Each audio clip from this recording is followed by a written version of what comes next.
Well, alas, I need to finish up with Greek art today, which means that this lecture is going to be longer than either of us would like. One of those fasten your seatbelt days. At least next class I get to listen to you. We'll return to the Parthenon now and focus all too briefly on its famous sculptures. I included this computer-generated color reconstruction, which is based on microscopic remnants of paint, but it's still kind of a scientific best guess. I included it to remind you that the Parthenon was not the pristine white monument that American architects copied so diligently in Washington, D.C. It was brightly, even garishly painted. So let's see more color reconstructions and get a quick overview of the Parthenon sculptures by turning to our Parthenon video very briefly once more. This is not a required work, but in your reading for today, you learned about how Greeks love their makis, that is, artistic depictions of Greeks fighting centaurs, centauromachy, giants, gigantomachy, Amazons, etc. All of these scary opponents are stand-ins for outsiders that the Greeks have vanquished. On the Parthenon, of course, this means the Persians. This isn't one of our required works, but I'm going to tell you the story anyway. Lapiths were humans from northern Greece, while centaurs were part man and part horse. The Lapiths invited the centaurs to the marriage feast of their king. At the feast, the host gave the centaurs wine, which inflamed the savage side of their nature. So they attempted to rape the women and kidnap the bride. Moral, don't give booze to centaurs. Political message, the Greeks turned back the savage Persian horde. A little Pericles self-promotion here. Remember, he's in the fundraising business. The Acropolis makeover did not come cheap. You watched a Khan Academy podcast about this work. Only fragments remain and have lived in the British Museum for almost 200 years. These are the famous Elgin marbles. But these reconstructions and key give you an idea of the entire work, which depicted the birth of Athena. According to Greek mythology, Zeus gave birth to Athena after a terrible headache prompted him to summon help from Hephaestus, the god of fire and the forge. To ease the pain, he ordered Hephaestus to strike him with his forging hammer, and when he did, Zeus's head split open and out popped the goddess Athena in full armor. The birth of Athena took place at dawn. Notice how the heads of the horses of Helios, the sun, are about to rise above the horizon, pulling behind them the life-giving sun. The horses' faces, you'll see, are full of energy, in contrast to the group of horses at the other end that appear fatigued. They're laboring with bulging eyes, open mouths, and tense muscles to end their journey below the horizon. These are the horses of Selene, the moon, and they're tired, for they're at the end of their journey across the night sky. So why is the sculpture composed this way? What problem does the artist need to solve? Well, the Greeks loved to decorate their pediments, but those triangles posed a compositional challenge. Just to see how much they've learned, here are pediment sculptures from two archaic temples. Note that the figures are not proportionate to each other, although by the time of the bottom work, artists had figured out that making figures recline helped solve the problem of fitting a narrative into a triangular space. So here we get a closer look at some of the Parthenon sculptures. The bottom set is one of the College Board's required images. Note especially the spectacularly rendered drapery and the very clever use of the triangular space to add motion and variety to the sculpture. These figures are really interacting. The clinging clothing, which reveals more than it conceals, is, believe it or not, known as the wet drapery effect. So now you know where we get wet t-shirt contests. Note, too, that the figures are actually, as I just said, interacting with each other in a way that is compositionally complex. The high relief casts shadows and increases the impression of movement and volume as well. The West pediment sculptures, and this is not a required work, they're shown here as a reconstruction, tell one of Athens' most famous founding legends, which is why I've included it. According to this legend, the first king of Athens, Cecrops, who, by the way, was half human and half snake, was looking for a patron for a city. Two of the Olympian gods wanted the job, Poseidon, the god of the sea, and Athena, the goddess of wisdom. So King Cecrops asked each of the contestants to offer the city a gift, and he would choose as a patron the gods who made the best gift. Poseidon went first. He struck his powerful trident into the earth, and immediately water flew into the area and created a little pond. Unfortunately, the water in the pond tended to be salty. He is the god of the sea, so it was not very useful. Next, Athena stepped forward and planted an olive branch on the ground, and in moments a tall olive tree stood before the king. He preferred her gift because an olive tree is so useful. Its trunk can be used as firewood to build a house. It produces oil that people can use to cook their food, and its tree can cast a shadow. So Athena was chosen to be the representative of the city of Athens, and the olive branch went on to be a symbol for both prosperity and peace. And note again the vivid portrayal of movement, the way overlapping and shadow give a perception of depth. Also notice how the distinction between gods and humans is blurred. I mean, this is basically a story where the humans get to decide, which god they want. Even in Greek religion, man was the measure of all things. So we've already talked about this work, the plaque of the Ergostines, the Panathenaic Festival procession. Before we leave the Parthenon, let's watch one more clip about the Parthenon, its sad fate, and its renovation today. Not all of the architectural sculpture touched on larger-than-life mythology. Here we see a tender depiction of a young woman being waited on by her maidservant. The somber faces reflect the classical era, but also presumably the sad subject. This, after all, is a gravestone. Note that the stele is shaped like a small temple crowned by a pediment. The seated woman is in a high-backed chair, wearing the clothing of the Athenian upper class, while the servant girl is dressed in the long-sleeved dress and headdress worn by barbarians. So this relief sculpture captures two Athenian social realities, the existence of slavery and the relegation of women to a domestic sphere. This is very much a domestic scene. One theory about this work is that the jewelry the woman was probably holding before the paint chipped off represented the woman's dowry, which would have been a significant economic contribution to her husband's household. So this would be a way that the sculpture connected the woman to her husband and to her father, the men in her life. The father would provide the dowry, and so therefore it would be covertly connected to the male dominance of which she was a part. So symbolically, she's portrayed as a passive and secluded Athenian woman, fulfilling the male idea of women's social status in Athens. I talked about this exquisite small temple before and noted that the Athenians erected a parapet wall to make it a less quality place to visit. This is a quintessentially high classical sculpture. So what makes me say that? Well, the body is lovingly portrayed under the drapery, really more clingy and erotic than the bodies on the Parthenon pediment sculpture. I'm not sure that there is a more exquisite sculpture of clothing in all of art history. The dynamism of the sculpture, the somewhat diagonal lines, the expressiveness of the body, even the enhanced eroticism, all point in the direction we're moving, which is toward Hellenistic Greece. But first, let's catch up with a little history. The parapet wall's repeated images of Nike's victory had a certain sad irony when this sculpture was made. In 410, when the wall was erected, Athens had already suffered a devastating plague and a number of humiliating defeats in the war it was fighting with Sparta and its allies, the Peloponnesian Wars. Just 6 years later, Athens would surrender to Sparta. Do you remember when I gave you the intriguing question the College Board probably won't ever ask? When does art destroy culture? A pretty strong argument could be made that Pericles' demand for treasure from Athens' allies in the Delian League to build his Acropolis masterpieces, along with the Greek city-states' rebellion against Athenian greed and hegemony or control, helped bring down classical Greece. Fortunately for art history, a new Greek culture would soon emerge. I may have given this video link twice, but if we haven't already seen it, let's finish the Parthenon video with a little of this troubled history. So the classical period climaxed and then ended with King Philip of Macedon's conquest of Greece.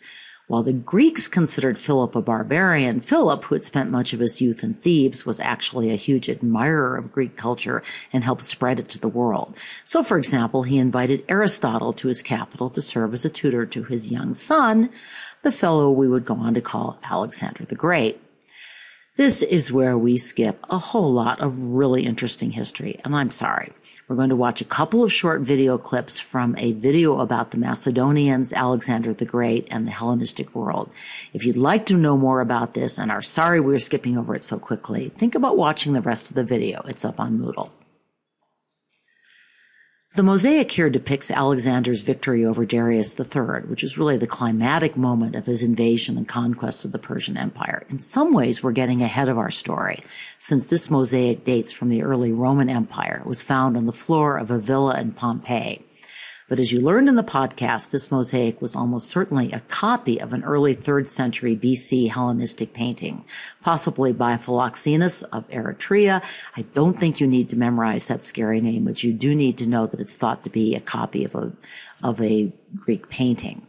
Alexander's breastplate depicts Medusa, the famous Gorgon who turned all who saw her to stone, and his wavy hair is typical of royal portraits in Greek art in the 4th century BC. He's portrayed sweeping into battle at the left on his famous horse, Bucephalus. And notice how he is focusing his gaze on the Persian leader Alexander is right in the middle of the battle, which we know historically he really was. Darius is shown in a chariot. He seems to be desperately commanding his frightened charioteer to flee the battle while stretching out his hand. Is he making a gesture to Alexander? Is he possibly throwing a javelin? Alas, we don't know. He has a very worried expression on his face. The charioteer is whipping the horses as he tries to escape.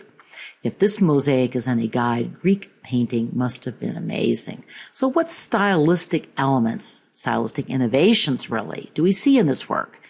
Presumably the mosaic artist was imitating the painter. Well, we see radical foreshortening. Look at that central horse, his butt, basically. We see the use of shading to convey a sense of mass and volume and to enhance the naturalistic effect of the scene. We see repeated diagonal spears. Remember diagonal lines and their association with action? We see clashing metal, crowding of men and horses. All of this evokes the din of battle. And yet at the same time, the action kind of stands still with a few dramatic details.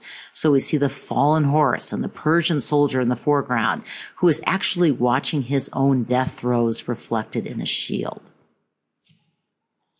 So here's a quick look at Alexander's conquests and a map of the Greek world after it's divided among its generals. Okay, so let's begin with a final video clip that shows the world created when Alexander's kingdom was split into several kingdoms among his generals. As you just saw in the video, these new cities were Greek, but they were a new kind of Greek. The one-time citizen of the polis. Greek city-states were actually very parochial and self-contained. So the one-time citizen of the polis is now a cosmopolitan. Politan means citizen, and what does the word cosmos mean? It means world. So a citizen of the world. We have a different perspective. So let me offer up a couple more words that should enter your art history vocabulary. Syncretism means bringing together or merging elements from many cultures. Greek and then Roman religion and culture become increasingly syncretistic. Basically, they're willing to absorb concepts from the East. In the next unit, we'll see that Buddhism actually picks up artistic influences from the Greeks. Oikumene. Oikos means household. In Greek terms, the essential family and economic unit.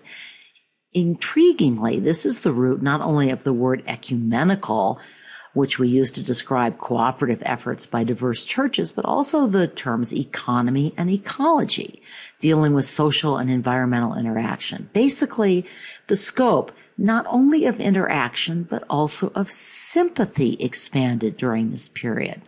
Pathos is feeling, empathy is feeling for or understanding others. Hellenistic art explored both. It was emotional, and unlike Greek art that always celebrated Greeks smiting the others, we begin to see, well, they're still smiting the other, but they're showing more sympathy for the fallen enemy. I keep including non-required works that I like. This beautiful small bronze, again, isn't required, but I included it because it shows how Hellenistic culture is fascinated with and empathetic toward other cultures. So this is thought to portray a dancer in Alexandria, Egypt, which is one of those cosmopolitan cities where Greek culture met and married Near Eastern culture. And Egypt in particular melded its traditional culture with the Greeks. Although the subject appears to be exotic and foreign, the statue exhibits a lot of Greek characteristics. So what are some of these?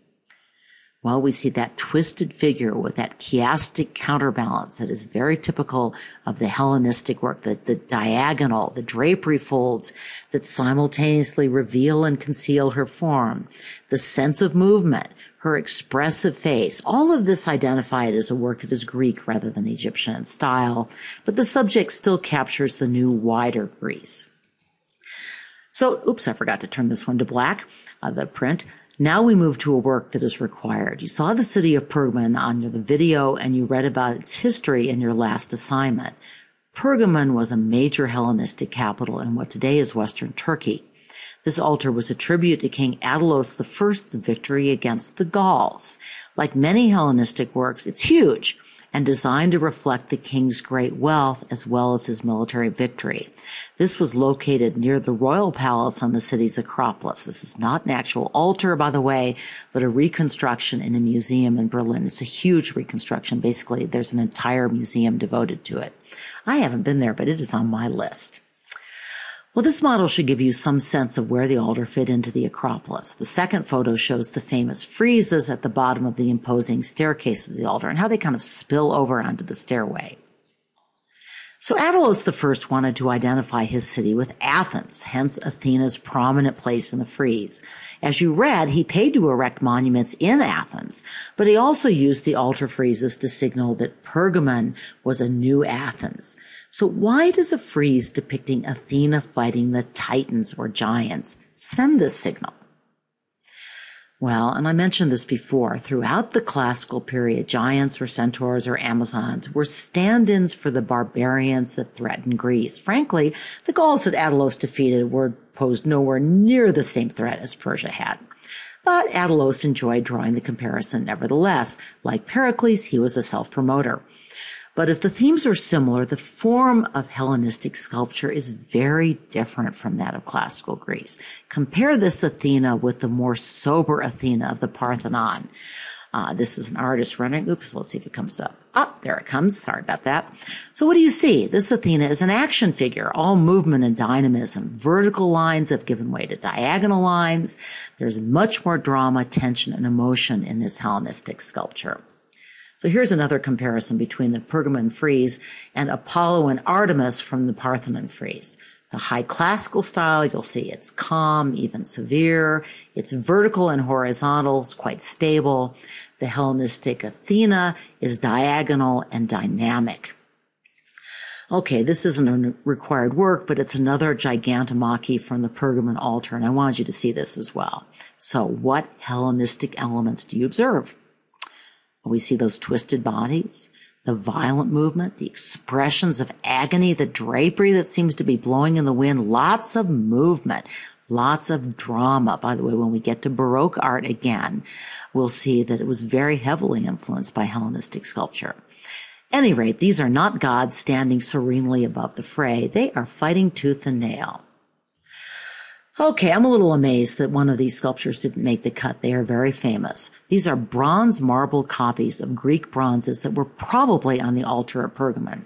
The subjects of both are Gauls, the defeated enemy.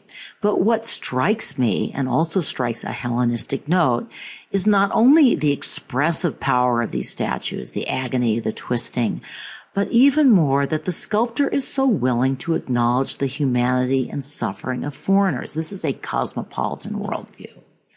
So it's interesting to compare this dying Gaul with an archaic dying warrior found on the pediment of an archaic temple. I'd note for one thing that this is an especially creepy example of the archaic smile. But what other differences do you see between these two figures? And by the way, I could imagine you being asked this by the College Board, even though these aren't required works. So the Greek on the bottom is serene, seemingly content to die for his polis. His body is muscular and beautiful. It is not writhing in a death agony. The dying Gaul, just 250 years later, is dying in expressive agony. So which figure draws your sympathy? Is it the Greek warrior on the bottom? Is it possible that he is meant not to draw so much your sympathy as your admiration? So here's another wonderful required work and another quintessential example of Hellenistic sculpture. Nike, actually originally Nike was a Bronze Age goddess, but she gets merged, as I mentioned before, with Athena in her role as the goddess of victory. And here she's landing on a stone carved to look like a Greek warship. This was celebrating a naval victory. So when she still had an arm, it was holding out a wreath to crown the naval victor.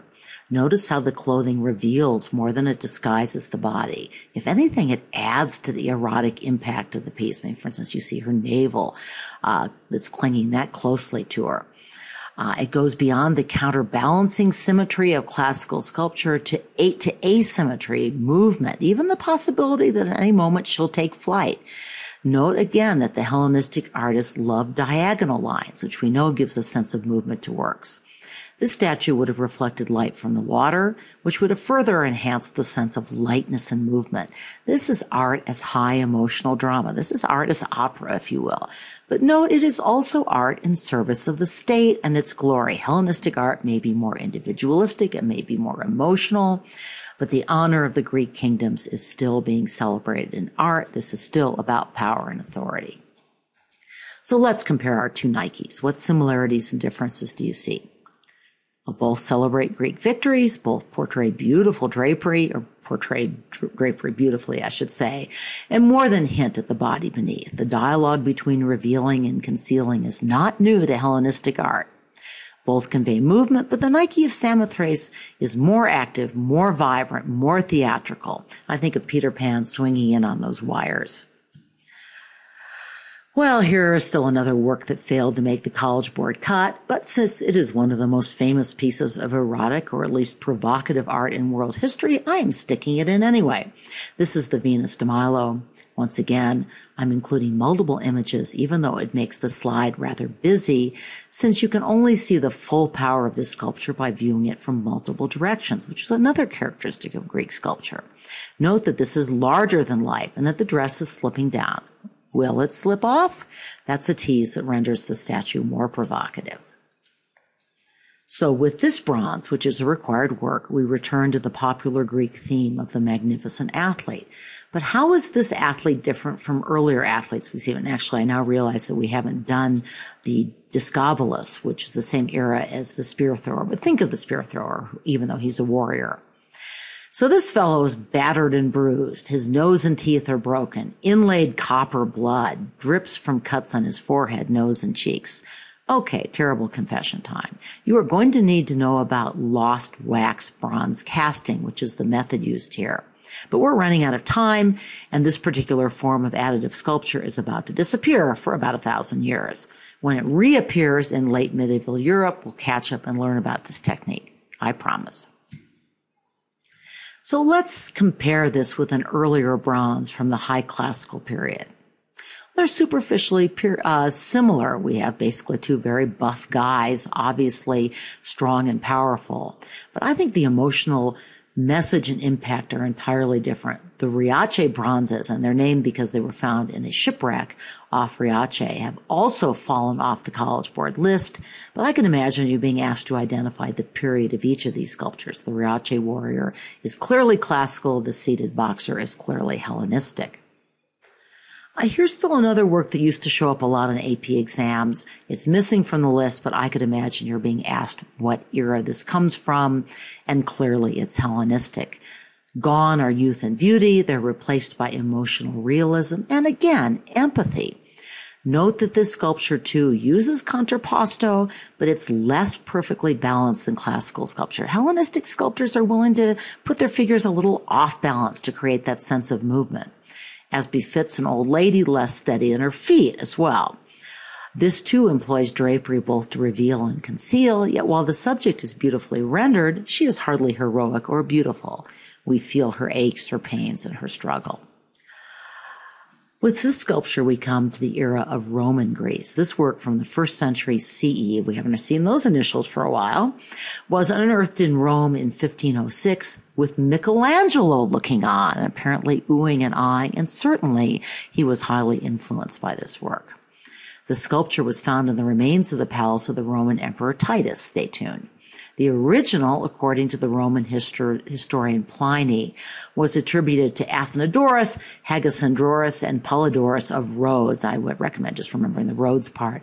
Laocoon was a Trojan priest who saw through the horse offered by the Greeks, and the gods, who sided with the Greeks, sent sea serpents to strangle him and his 2 sons. The Trojans interpreted this as the gods punishing Lycaon for lying. They welcomed the horse into the city, and I hope you know the rest of the story. So this is Hellenistic art at its apogee.